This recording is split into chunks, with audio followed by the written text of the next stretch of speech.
Hello दोस्तों, good morning. Welcome to my class bright hopes classes. I hope आप लोग अच्छे होंगे, स्वस्थ होंगे, मस्त होंगे। आइए आज हम कक्षा 10वीं की जो प्रथम चैप्टर लाइफ प्रोसेस यानी कि जैव प्रक्रम, न्यूट्रिशन यानी पोषण के बारे में हम लोग पढ़ रहे थे। और उसमें हम लोगों ने दांत के बारे में जान लिया था कि नहीं दांत क्या होता है। तो आइए एक बार फिर हम देख लेते हैं कि दांत क्या चीज़ होता है।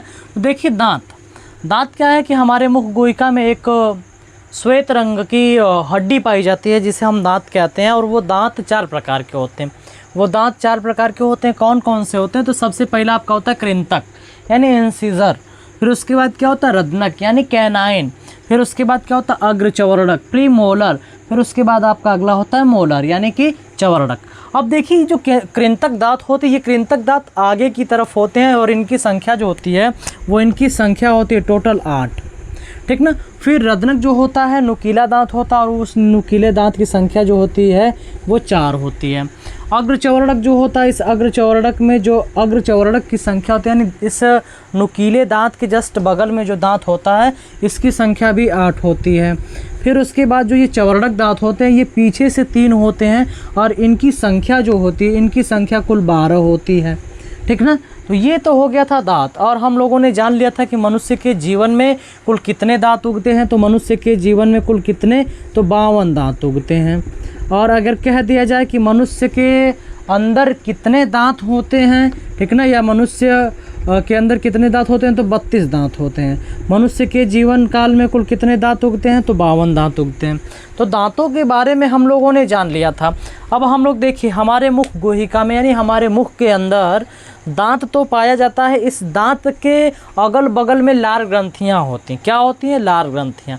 उन लार ग्रंथियों के बारे में हम लोग देख लेते हैं। तो देखिए हमारा जो मुख है ना, उस मुख के अंदर 3 प्रकार की लार ग्रंथियाँ पाई जाती हैं, ठीक ना। 3 प्रकार की लार ग्रंथियाँ। देखिए जो लार ग्रंथियाँ हैं ना, ये लार ग्रंथियाँ प्रतिदिन हमारे जीवन में ये प्रतिदिन लगभग लार ग्रंथियाँ जो हैं वो लार ग्रंथियाँ हमारे मुख से 1.5 लीटर, कितना? 1.5 लीटर, 1.5 लीटर लार का श्रावण करते हैं। यानी कि हम लोग के मुख से जो लार निकलता है ना, उस लार का श्रावण एक दिन में लगभग 1.5 लीटर तक का होता है, ठीक ना। और छोटे बच्चों में ये अत्यधिक मात्रा में होता है। अच्छा, ये जो लार निकलता है, जैसे ये जो लार होता है ना, ये लार क्या करता है? तो हमारे भोजन के साथ जब हम भोजन करते हैं, ठीक ना, या हम कुछ भी कर रहे हो तो हमारे मुख से कुछ जीवाणु न चले जाएं, कुछ विषाणु न चले जाएं, उनको रोकने के लिए लार पाई जाती हैं। और ये लार क्या करती हैं कि जब जीवाणु या विषाणु हमारे शरीर के अंदर प्रवेश करता है तो उसे मार देता है, उसे रोक देता है, ठीक ना। तो ये जो ये लार होता है, ये लार स्रावित कहाँ से होता है? ये निकलता कहाँ से है? तो ये लार ग्रंथियों से निकलता है। कहाँ से निकलता है? तो लार ग्रंथियों से निकलता है, ठीक ना। लार ग्रंथियाँ हम लोगों के शरीर में, या कह सकते हैं कि हमारे मुख में कितनी होती हैं? तो लार ग्रंथियाँ 3 जोड़ी होती हैं। कितनी होती हैं? तो 3 जोड़ी होती हैं, ठीक ना। ये जो 3 जोड़ी लार ग्रंथियाँ हैं वो कौन कौन सी लार ग्रंथियाँ हैं? तो सबसे पहला आपका इसमें आएगा कर्णपूर्व। कौन सा आएगा? कर्णपूर्व। ये जो कर्णपूर्व लार ग्रंथि है इसके बारे में हम लोग थोड़ा सा जान लेते हैं। कर्णपूर्व लार ग्रंथि क्या है?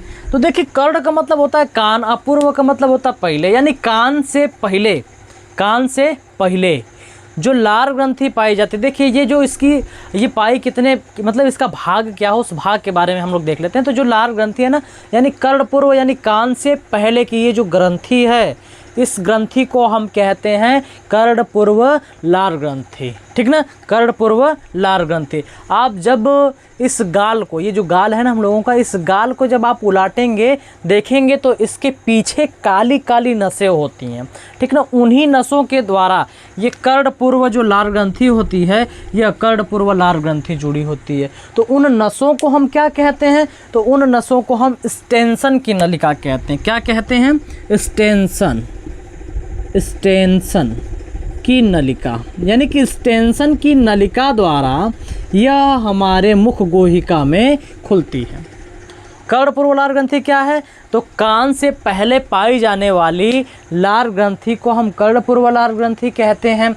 और यह लार ग्रंथि छोटी छोटी नलिकाओं के द्वारा, वो कौन सी नलिका होती है? तो स्टेंसन की नलिका होती है।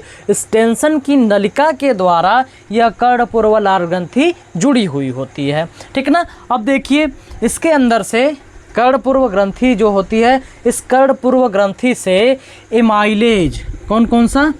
एमाइलेज, टाइलिन नामक एंजाइम स्रावित होते हैं। कौन कौन से? देखिए कौन कौन से? तो एमाइलेज, टाइलिन, एक और होता है जिसका नाम होता है लाइसोजाइम, लाइसोजाइम। और ये क्या करते हैं? ये सभी के सभी मिल करके हमारे मुख से कोई जीवाणु, कोई विषाणु, कोई सूक्ष्म जीव अंदर हमारे शरीर के अंदर प्रवेश न कर जाए, उनको रोकने का ये कार्य करते हैं, ठीक है ना। इसमें जो टाइलिन होता है, टाइलिन एंजाइम्स जो होता है ना, देखिए ये जो टाइलिन है ना, ये टाइलिन हम जब भोजन करते हैं तो उस भोजन को शर्करा बनाने का भी कार्य करता है। इतना याद रखिएगा कि नहीं, टाइलिन क्या करता है? तो टाइलिन जो होता है वो भोजन को शर्करा बना करके हमारे शरीर के अंदर ढकेलने का कार्य करता है, ठीक है ना। तो ये हमारी रही पहली लार ग्रंथि। अब ये जो लार ग्रंथि होती है ना, ये लार ग्रंथि इस साइड भी पाई जाती है और इस साइड भी, तो ये एक जोड़ी हो गई, ठीक ना, ये पहली जोड़ी हो गई। अब इसके बाद जो होता है वो दूसरी जोड़ी जो है, यानी कि ये पहली जोड़ी हो गई और दूसरी जोड़ी जो होती है वो होती है अधोहनु।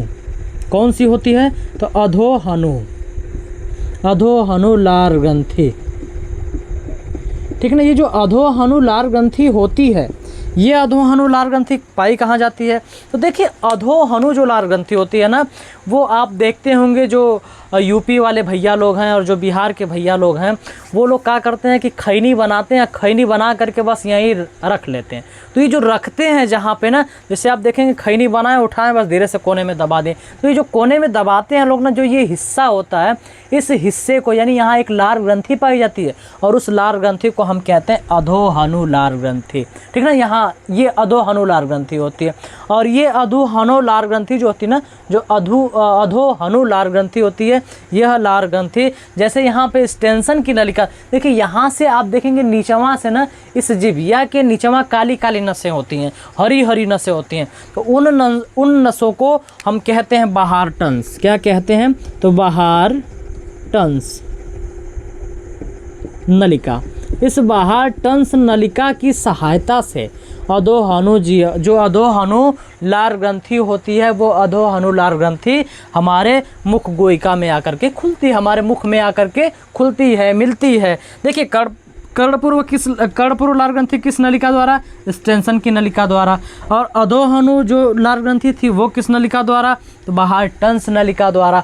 एक देखिए ये बाहर टंस इस साइड भी होता है और इस साइड भी होता है। और एक आपका बचा जो है वो है आपका अधोजिह्वा। जो तीसरा है वो है आपका अधोजिह्वा। अधोजिह्वा का मतलब क्या होता है? जिह्वा का मतलब जीभ होता है, अधो का मतलब उसके अधर भाग पे। तो आप जब जीभ को उल्टा करेंगे, जब आप जीभ को उल्टा करेंगे तो आप देखेंगे थोड़ी मोटी मोटी नसें हैं, थोड़ी सी मोटी मोटी नसें हैं। और वे जो नसें हैं ना, वहाँ से लार का श्रावण होता है और उससे हम कहते हैं अधोजिह्वा लार ग्रंथि, ठीक है ना। इसे हम क्या कहते हैं? अधोजिह्वा लार ग्रंथि। ये जो लार ग्रंथि होती है, यह लार ग्रंथि दो नलिकाओं के द्वारा, यह जो अधोजिह्वा होती है, यह दो नलिकाओं के द्वारा, वो दो नलिका कौन कौन सी हैं? एक है रिविनस नलिका और एक कौन सी नलिका है? तो एक नलिका आपका है बार्थोलिन। एक कौन सी है? तो बार्थोलिन नलिका के द्वारा और रिविनस नलिका, ये दो नलिकाओं के द्वारा यह अधोजिह्वा हमारे जीभ के ऊपर आकर के खुलती है, ठीक है ना। तो देखिए ये क्या था, हम लोगों ने क्या पढ़ लिया कि देखिए हम लोग दांत के बारे में जान लिए, फिर उसके बाद हम लोगों ने किसके बारे में जाना? हम लोग लार ग्रंथियों के बारे में। लार ग्रंथियाँ कितनी थी? 3 जोड़ी लार ग्रंथियाँ। कौन कौन सी? कर्णपूर्व सबसे बड़ी। देखिए अगर पूछ दिया जाए, आपसे प्रश्न पूछता है, देखिए रेलवे में आपसे प्रश्न क्या पूछेगा कि आप सबसे बड़ी लार ग्रंथि के बारे में बताइए। सबसे बड़ी लार ग्रंथि, तो सबसे बड़ी जो लार ग्रंथि होती है वो होती है कर्णपुर। कर्णपुर जो है ना ये इतनी बड़ी सी है, तो इसे हम कहते हैं कि ये सबसे बड़ी है। और देखिए इसमें एक प्रश्न और पूछेगा कि एमाइलेज नामक एंजाइम्स का श्रावण कौन सी ग्रंथि करती है। तो एमाइलेज नामक जो ये एमाइलेज नामक जो मतलब लार ग्रंथि होती है वो लार ग्रंथि कर्णपुर लार ग्रंथि निकालती है, या कर्णपुर लार ग्रंथि से श्रावण होता है। अगर पूछ दिया जाए कि आप लाइसोजाइम के बारे में बताइए, तो लाइसोजाइम कहाँ से निकलता है, तो कर्णपुर से निकलता है। टाइलिन कहाँ से निकलता है, तो टाइलिन कहाँ से निकलता है, कर्णपुर से निकलता है, ठीक ना। फिर देखिए हम आगे देखते हैं, ये हमारी लार ग्रंथियाँ हो गई, तीनों की तीनों लार ग्रंथियाँ हो गई। अब लार ग्रंथियों के बाद हमारे मुख गोइका में या हमारे इस मुख में अब देखिए दांत पाए जाएंगे, लार ग्रंथियां पाई जाएंगी, उसके बाद एक लंबी चपटी सी मांसल सी संरचना जो बीच में बार बार ना उठी बैठी कर रही है, उठक बैठक कर रही है, उसे हम कहते हैं जिह्वा। क्या कहते हैं, जिह्वा, ठीक ना। जिह्वा के बारे में थोड़ा सा समझ लेते हैं कि भैया जिह्वा क्या होता है। तो देखिए हमारे मुख गोइका में ना सबसे पहले क्या पाई जाएगी, दांत पाई जाएगी, उसके बाद क्या पाई जाएंगी, लार ग्रंथियां पाई जाएंगी, उसके बाद जो होता है वो होता है आपका जिह्वा। देखिए ये है जिह्वा आपकी, ये है आपका जीभ, जिह्वा जिसे हम कहते हैं, ठीक ना। ये देखिए आपका जिह्वा है, ठीक। और ये जो जिह्वा होता है ना, ये जो जिह्वा होता है ना, इस जिह्वा पे 4 कलिकाएं पाई जाती हैं। 4 कलिका, कौन सी कलिका पाई जाती है, तो 4 स्वाद कलिका पाई जाती है। क्या पाई जाती है, तो 4 स्वाद कलिका पाई जाती है। ये जो 4 स्वाद कलिका होती है क्या, तो देखिए हम लोग कुछ भी खाते हैं ना, हम लोग कुछ भी खाते हैं तो हम उस चीज़ का स्वाद बताते हैं कि भैया ये तीखा है, ये मीठा है, या ये कड़वा है, ये नमकीन है, कहते हैं कि नहीं कहते हैं। तो देखिए इसमें क्या होता है ना कि जो सबसे इस जिह्वा मतलब कि ये जिह्वा है, जिह्वा की परिभाषा अगर कोई पूछ दे आपसे चलते फिरते तो आप बता दीजिएगा कि हमारे मुख गोइका में एक लंबी सी चपटी मांसल की संरचना होती है जिसे हम जिह्वा कहते हैं। और ये जिह्वा पे 4 स्वाद कलिकाएं पाई जाती हैं। कितनी, तो 4 स्वाद कलिका। वो 4 स्वाद कलिका कौन कौन सी है, तो देखिए एकदम इसको एकदम ध्यान से देखिएगा कि ये 4 स्वाद कलिका हैं तो ये पाई कहाँ जाती हैं, इनके बारे में देखिए। जैसे देखिए ये जो जिह्वा है ना, इस जिह्वा के अग्रभाग पर यानी आगमा सबसे यहाँ मीठे का पहचान किया जाता है, तो हम इसे कहते हैं मीठी स्वाद कलिका। मीठी स्वाद कलिका यानी मीठा चीज़ का अगर हमें पता लगाना हो, आप देखिए मीठा चीनी ले लीजिए, जीभ के एकदम आगे रखिए, आप जीभ के आगे रखेंगे आपको मीठा का आभास हो जाएगा, ठीक ना। उसके बाद आपका आता है नमकीन। तो देखिए ये जो अग्र पार्श्व होता है, ये देखिए आगे वाले भाग पे यानी आगे दोनों बगल साइड में, आगे दोनों बगल साइड में यानी कि ये साइड और ये साइड, इसे हम कहते हैं अग्र पार्श्व भाग। क्या कहते हैं, अग्र पार्श्व भाग। इस अग्र पार्श्व भाग पे कौन सी स्वाद कलिका पाई जाती है, तो यहाँ पाई जाती है नमकीन। कौन सी पाई जाती है, तो नमकीन स्वाद कलिका पाई जाती है, ठीक ना। आगे कौन सी पाई जा रही है, मीठी स्वाद कलिका। यहाँ अग्र पार्श्व भाग पे कौन सी पाई जा रही है, तो नमकीन स्वाद कलिका, ठीक ना। और देखिए ये जो पिछला हिस्सा, ये वाला बचा हुआ जो हिस्सा है ना, इसे हम कहते हैं पश्च पार्श्व भाग। क्या कहते हैं, तो पश्च पार्श्व भाग। पार्श्व भाग, पश्च पार्श्व भाग यानी कि पीछे का जो दोनों साइड्स, पार्श्व माने दोनों जोड़ियों में, यानी कि देखिए एक यहाँ एक यहाँ, दोनों अगर मतलब आमने सामने, यानी कि पीछे दोनों आमने सामने भाग पर जो स्वाद कलिका पाई जाती है, उस स्वाद कलिका को हम कहते हैं खट्टी या कड़वी स्वाद कलिका। क्या कहते हैं, खट्टी या कड़वी स्वाद कलिका, ठीक ना, स्वाद कलिका। अगर आपसे पूछ दे कि हम मीठा का आभास कहाँ करते हैं, तो जिह्वा के सबसे अगले भाग पे यानी अग्र भाग पे हम क्या करते हैं, मीठी स्वाद कलिका पाई जाती है, मीठा का आभास करते हैं। नमकीन का कहाँ करते हैं, अग्र पार्श्व भाग पे यानी अगवा दोनों बगल साइड में। उसके बाद फिर जो पश्च पार्श्व भाग होता है, वो पश्च पार्श्व भाग पर हम क्या पाते हैं, तो पश्च पार्श्व भाग पर खट्टी या कड़वी स्वाद कलिका पाई जाती है। और ये जो लास्ट में ये जो पीछे का हिस्सा ये जो बच रहा है, आप देखेंगे यहीं पे टाउनसिल होता है, ठीक ना। तो ये जो पीछे का हिस्सा है, इस पीछे वाले हिस्से पे कौन सी ग्रंथि या कौन सी कलिका पाई जा रही है, तो पीछे वाले पे हम कहते हैं तीखी स्वाद कलिका पाई जा रही है। कौन सी, तो तीखी स्वाद कलिका। तीखी स्वाद कलिका क्या होता है, आप देखिएगा, आप कभी भी मिर्च उठाइए और खा जाइए, मिर्च उठाइए और खा जाइए, तो मिर्च का तीखापन आगे नहीं दिखाई देगा, आगे नहीं लगेगा। आपको कहते हैं ना कि नहीं भैया यहाँ मरचवा खैले के बाद यहाँ जल रहा है कि नहीं, तो ये जो पीछे जलता है, यानी कि पीछे क्यों जलता है भैया, पीछे स्वाद कलिका है, इस कारण वह हमें पीछे जलता है, ठीक ना। तो हम देखिए क्या होता है कि मीठी स्वाद कलिका आगे पाई जाती है, अग्र पार्श्व भाग पर आपकी नमकीन स्वाद कलिका पाई जाती है, पश्च पार्श्व भाग पर खट्टी या कड़वी स्वाद कलिका पाई जाती है, और सबसे पिछले वाले पे तीखी स्वाद कलिका पाई जाती है। तो देखिए हम लोगों ने अब जिह्वा यानी जीभ के बारे में भी हम लोगों ने जान लिया, दांत के भी बारे में जान लिया, लार ग्रंथियों के बारे में जान लिया। अब इसी में एक होता है तालु, ऊपर आप देखेंगे एक तालु होता है जिसे हम कहते हैं प्लेट, और वो जो प्लेट होती है ना वो हमारे मुख गुहिका को ना, एक चीज़ और बच रही तालु, उस तालु के बारे में समझिए कि वो जो तालु होता है ना वो तालु होता क्यों है उसके बारे में समझिए। जो तालु है ना तो वो हमारे मुख गुहिका यानी हमारे मुख के अंदर का जो खाली स्थान है उस मुख के खाली स्थान को, और ये जो श्वसन मार्ग होता है जो नाक होती है इस नाक को यानी नसिका मार्ग को, वह दोनों को अलग अलग करती है। ठीक ना, ये क्या करती है तालु बीच में क्या है, यहाँ से श्वसन मार्ग को अलग कर रही है, और ये जो बीच में हमारा मुख है उस मुख के अंदर जो गुहिका है जो खाली स्थान है उसको वो अलग करती है। तो हमारे मुख में देखिए एक चीज़ और है, जेबा में थोड़ा सा हम लोगों ने भूल गया था, ये बीच के ना एक दिमाग में आता कि भैया ये बीच में कहाँ है, छुट्टी हुई है बीच में क्या करने के लिए। तो देखिए बीच में क्या होती है ना कि छोटी छोटी छोटी छोटी छोटी छोटी कणिकाएँ पाई जाती हैं। क्या पाई जाती हैं? कणिकाएँ। ये जो कणिकाएँ होती हैं, ये जो कणिका होती है,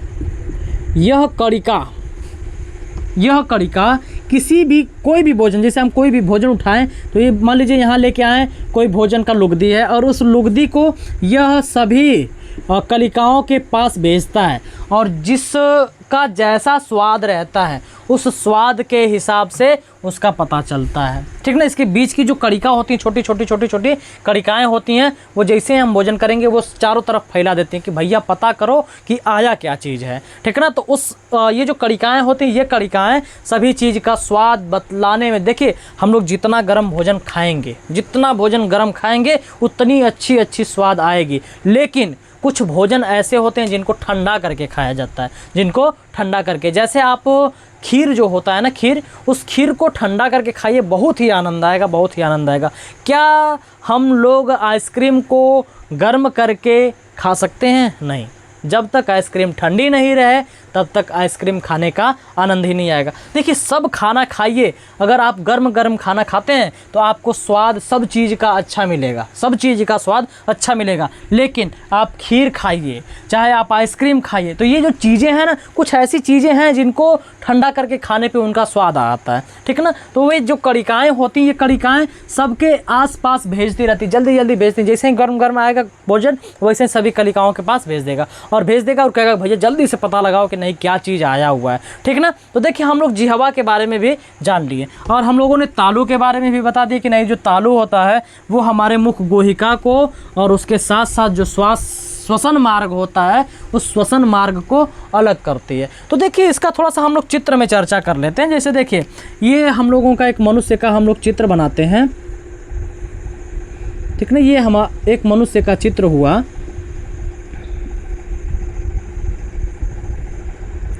ठीक ना, ये हो गया मनुष्य का ऊपर से चित्र।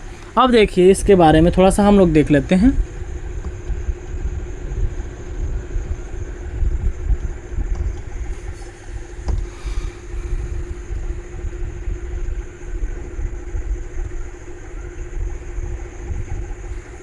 अब देखिए इसके बारे में थोड़ा सा देख लेते हैं। जैसे देखिए ये नसिका हो गई हमारी, और ये नसिका से आई हुई एक नली होती है।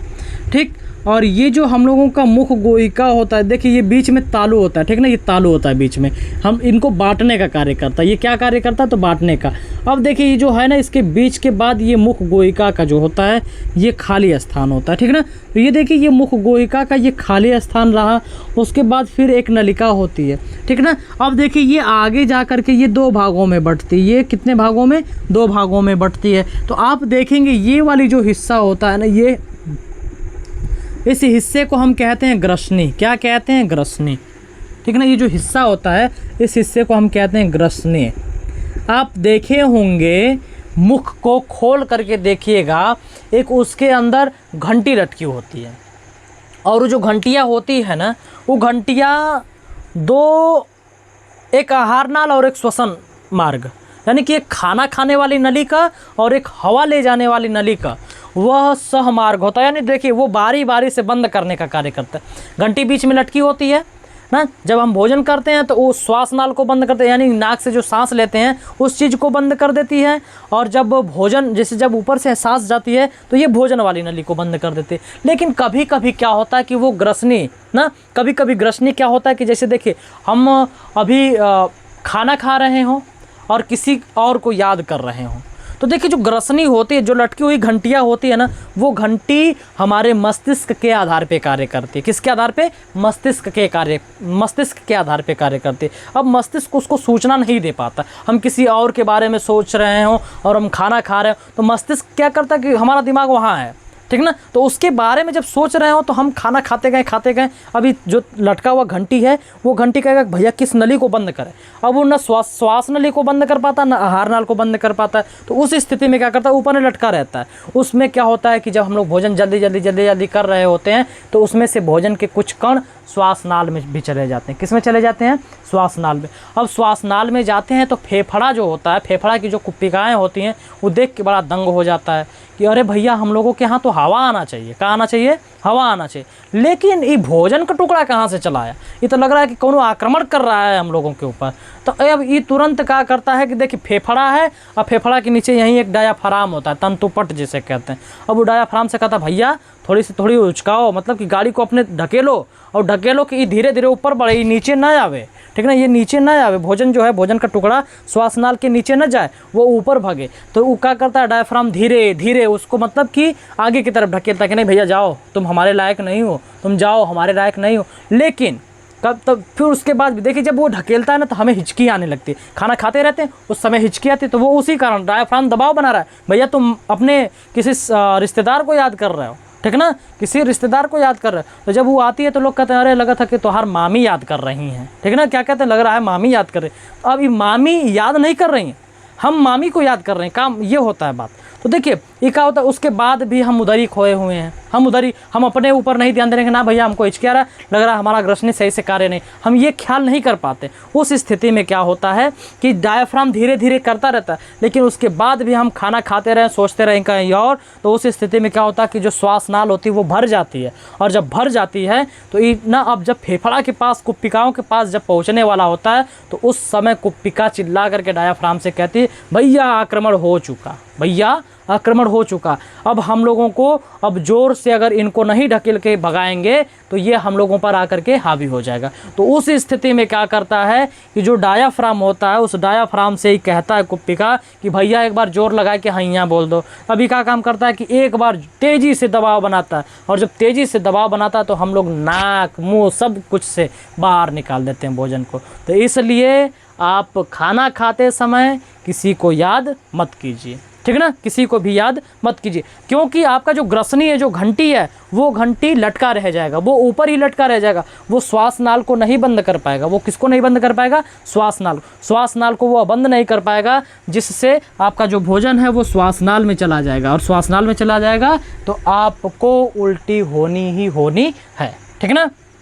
तो देखिए ये हो गया हम लोगों का यही मार्ग होता है, और इसी मार्ग पे यहीं पे ग्रसनी होता है, घंटी लटकी होती है। अब ये आगे थोड़ा सा, जैसे देखिए थोड़ा सा आगे क्या होता है, ये ग्रासनाल होता है, और ये जो घाटी, यहाँ से जो घाटी निकली हुई होती है ना, इसे हम कहते हैं घाटी ढापन। और इसी घाटी ढापन के ठीक पीछे यहाँ स्वर यंत्र, आप कभी भी आवाज़ देखना होगा, आप यहाँ दबा दीजिएगा, आवाज़ आपकी नहीं आएगी, आपकी आवाज़ नहीं आएगी। क्यों नहीं आएगी? क्योंकि हमारे इस घाटी के पीछे स्वर यंत्र पाया जाता है। क्या पाया जाता है? स्वर यंत्र पाया जाता है, ठीक ना। तो देखिए हम लोगों के मुख में क्या क्या चीज़ें पाई जाती हैं सबको हमने बतला दिया। क्या क्या पाई जाती है? दांत पाई जाती है, जिह्वा पाई जाती है, लार ग्रंथियाँ पाई जाती हैं, तालु पाया जाता है, ठीक ना। और उसके साथ साथ एक घंटियाँ पाई जाती है, उस घंटिया को क्या कहते हैं? ग्रसनी। वो ग्रसनी क्या करता है? तो वो ग्रसनी जब ऑक्सीजन जाता है और जब भोजन जाता है तो वो नलिकाओं को पारी यानी कि बार बार बंद करने का कार्य करता है।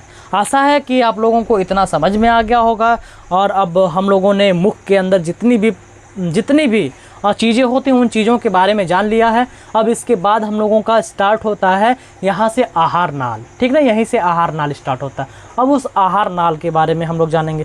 हम लोगों ने जाना था कि नहीं, जो आहार नाल होता है वो 8 से 10 मीटर लंबा होता है। कितना? 8 से 10 मीटर लंबा होता है। तो देखिए आहार नाल जो है ना यहाँ से प्रारंभ है और उसके अंदर बहुत सारे अंग हैं और इसके बाद ही हमारा भोजन जा कर के हमारी जो ये उदर है, जो पेट है, इस पेट के अंदर वह घूम फिर के उसका पाचन, उसमें पाचन की क्रिया होती है। तो देखिए अब इस पाचन की क्रिया को हम लोग अब अगले वीडियो में समझेंगे। आज के लिए इतना ही काफ़ी है।